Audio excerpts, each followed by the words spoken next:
Let me give you a little insight on Mr. Rodger Samuel, my minister in Parliament. Mr. Rodger Samuel was first elected to the House of Representatives on Monday, May 24, 2010, as a member of the 10th Republican Parliament, representing the constituency of Arima. He was appointed Minister of State in the office of the Prime Minister on May 28, 2010. Mr. Samuel has been serving Arima as a pastor for 20 years. He's the founder of the Foundation for Better Life and Learning and chairman of the Christian Primary Academy. He's also senior pastor of the Christian Restoration Center. Mr. Samuel has a Bachelor of Arts in Christian training. He is driven by his empathy for people and the issues that concern them. His focus as a representative for the Arima constituency is enhancing and protecting the environment, providing infrastructure and services for the growing community of Arima, and securing the future of the youth. Sir, we need more people like you. I will now introduce Mr. Rodger Samuel to the podium so that he can say a few words. Thank you.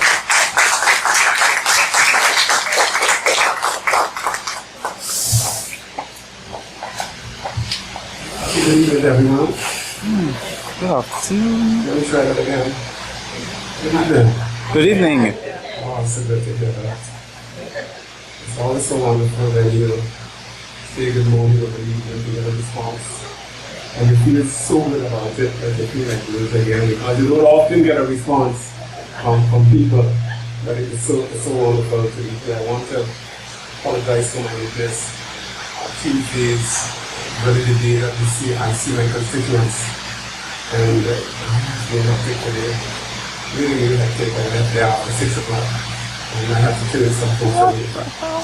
Because that's the normal Tuesday when we see folks. They have the fortunate situation of having to go help a lady who had 2 children and she had lost one leg.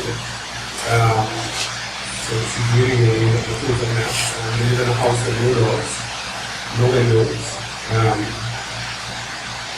One son walks on his hand, and it's really a bad situation there, so we spent some time trying to ensure that she had food for the children and things like that. So bear with me because of this today.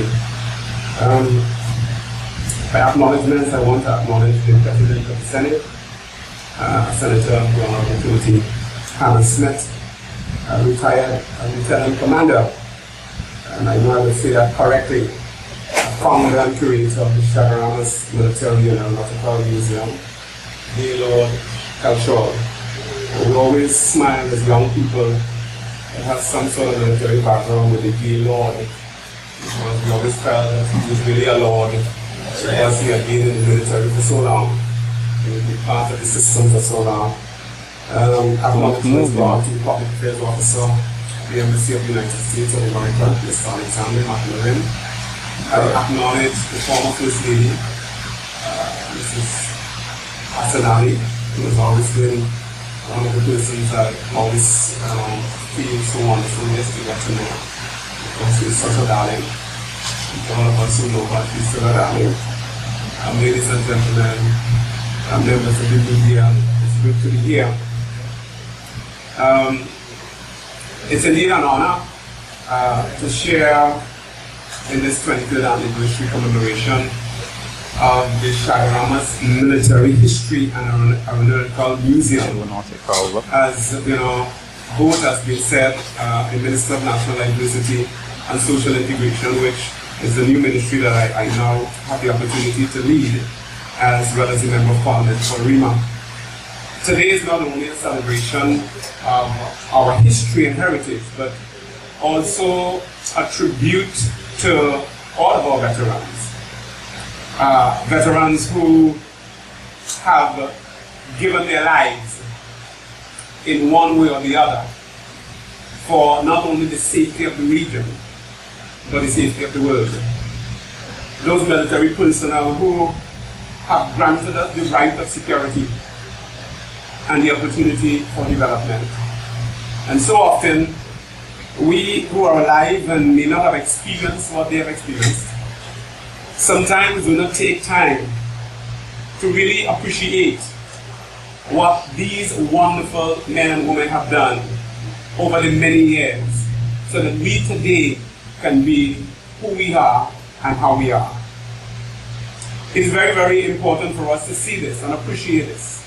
And not only us who are there sometimes the first fruits and the second fruits and the beneficiaries of those that have journeyed and fought in the world wars, but even the generations to come, that they should be able to appreciate and really honor those that have gone by.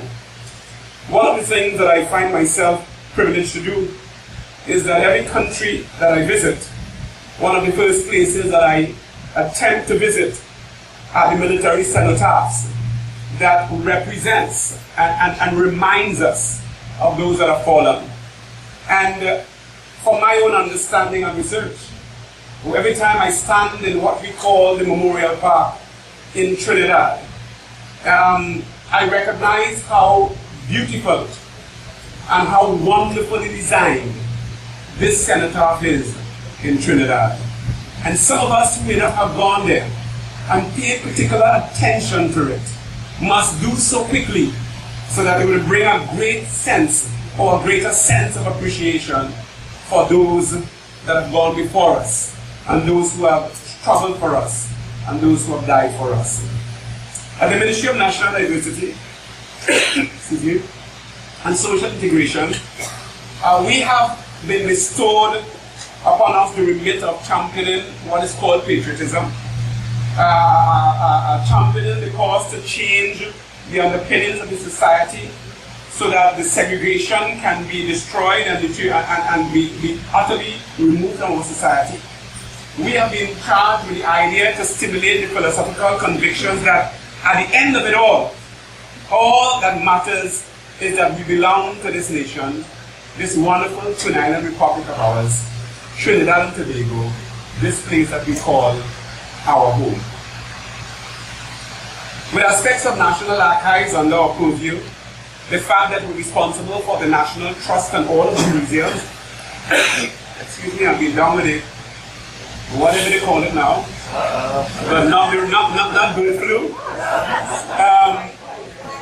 or swine flu, and I said to somebody jokingly, wow, I surely can't get that because I don't eat pork, and they started to laugh, but I was just teasing them. But our purpose is the preservation of a tangible heritage. We rightfully acknowledge the pivotal role of the Chaguaramas military history and our aeronautical museum, the repository of over 500 years of history.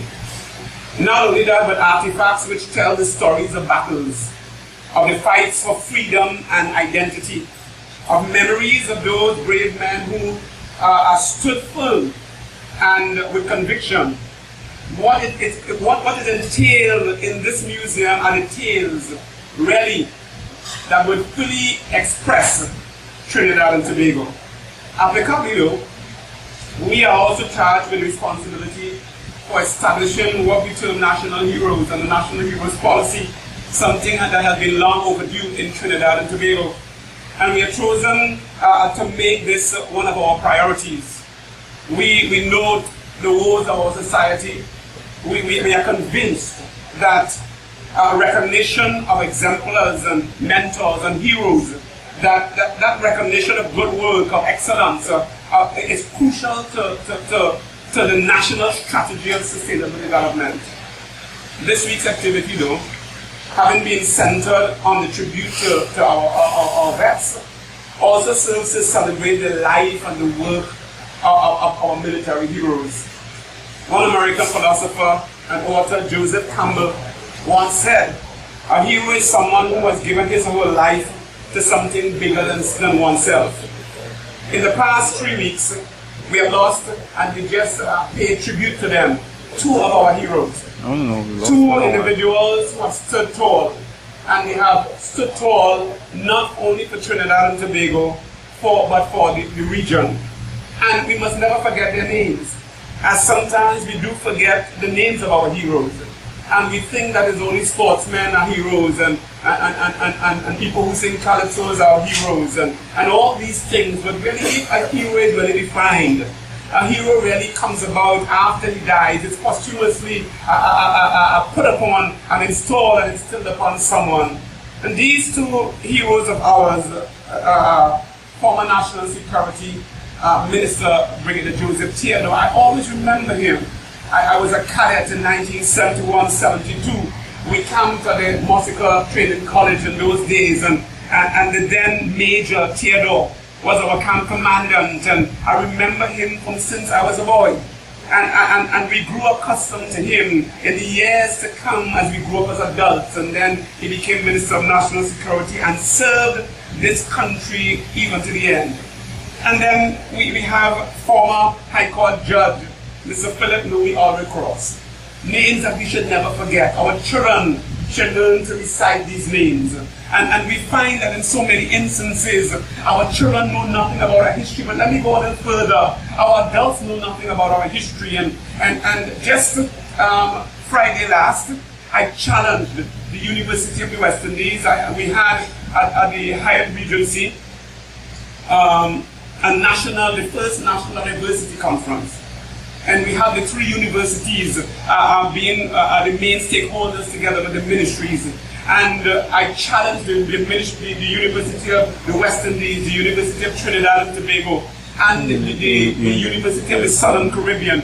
I challenged them to get together and let us put in motion all that is needed to rewrite the history of Trinidad and Tobago from a Trinidad and Tobago's perspective. I challenge them because for too long, our history has been European designed, European drafted, and a lot has been left out of our history. And as a result of that, our young people, our citizens, have no clue of how fantastic this nation has been and the fantastic history that surrounds this wonderful Twin Island Republic of ours, Trinidad and Tobago. So I challenge them, and we as a ministry are going to now set in motion with the universities the mechanism to now begin to put that in place so that we can rewrite the history of Trinidad and Tobago. I call it, it is not his story, it must be our story.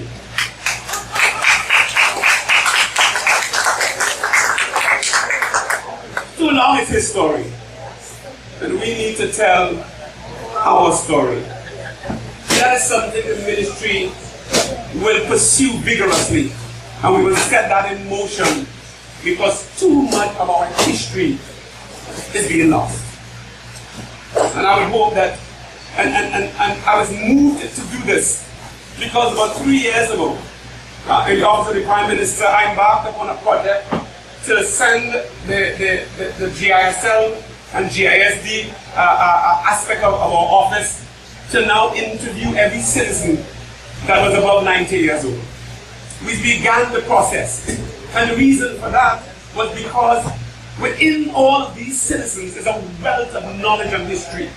And too often, we allow the cemetery to be the wealthiest place on the face of planet Earth. So many things that have not been revealed are there hidden in the grave, and so many stories that have not been told are there hidden in the tombs, and we cannot afford to allow that to continue for much longer. And we began the process. Unfortunately, it was taken away from me now, but I'm back at the ministry that does it. And we're going to continue the process. Why?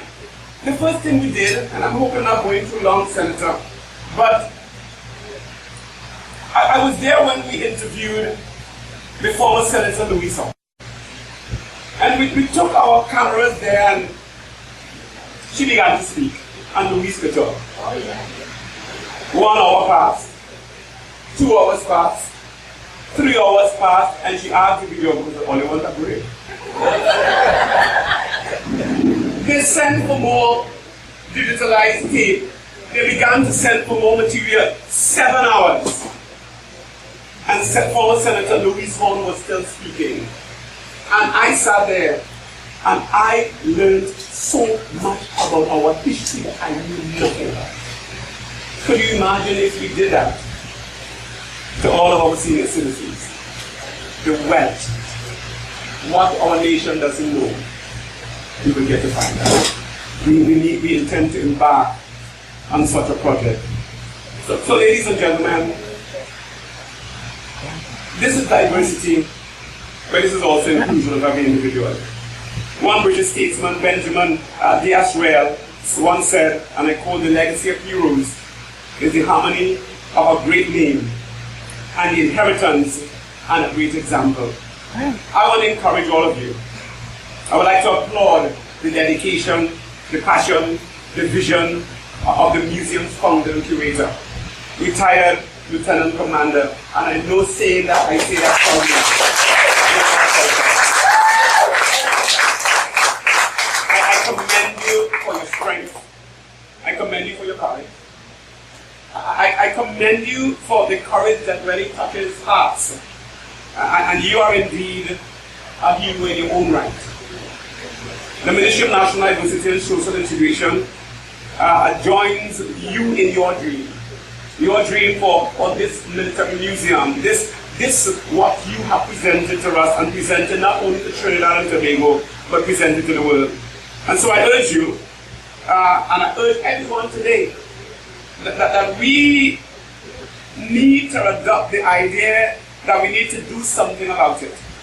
Do something about it so that all will not be lost. We need to be, and persist to be, the kind of change that we desire our country to be.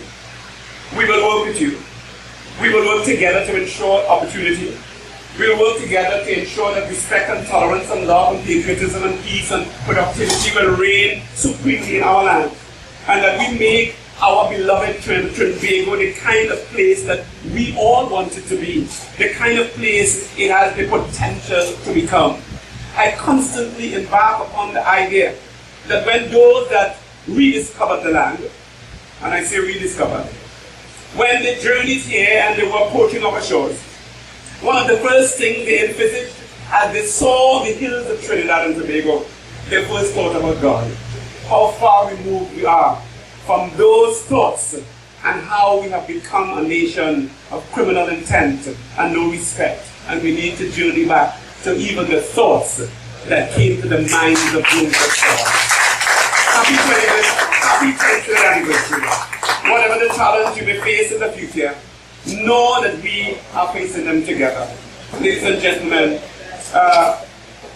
museums, and I must say that, and I must say it clearly, museums are the transformative spaces.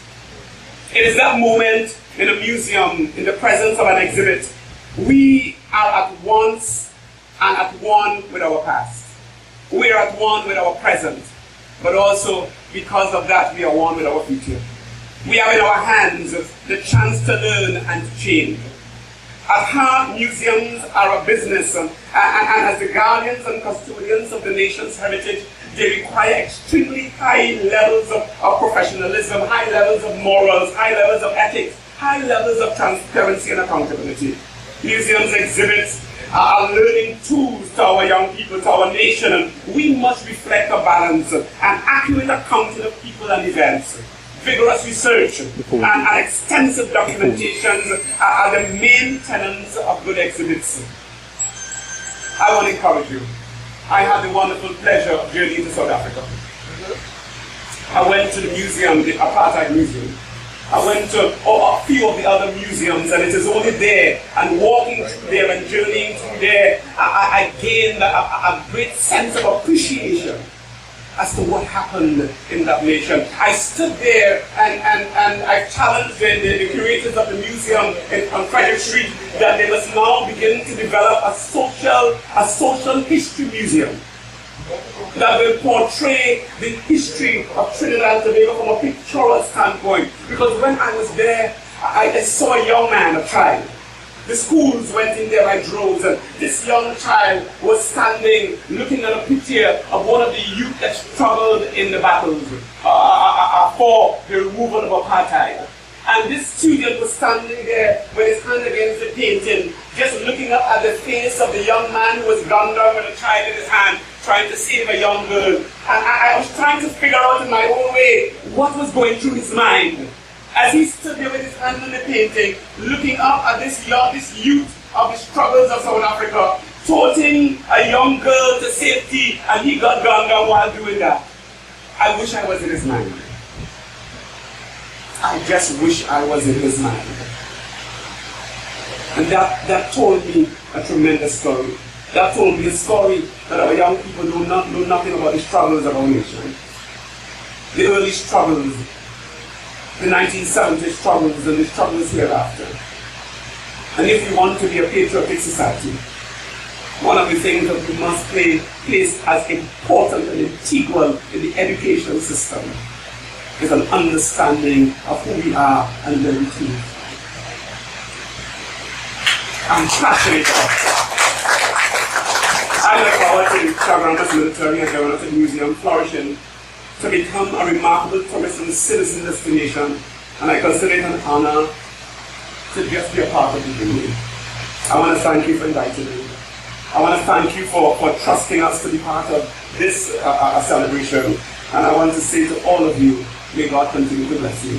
May God continue to bless this wonderful work you've done. May God continue to bless this wonderful island of us.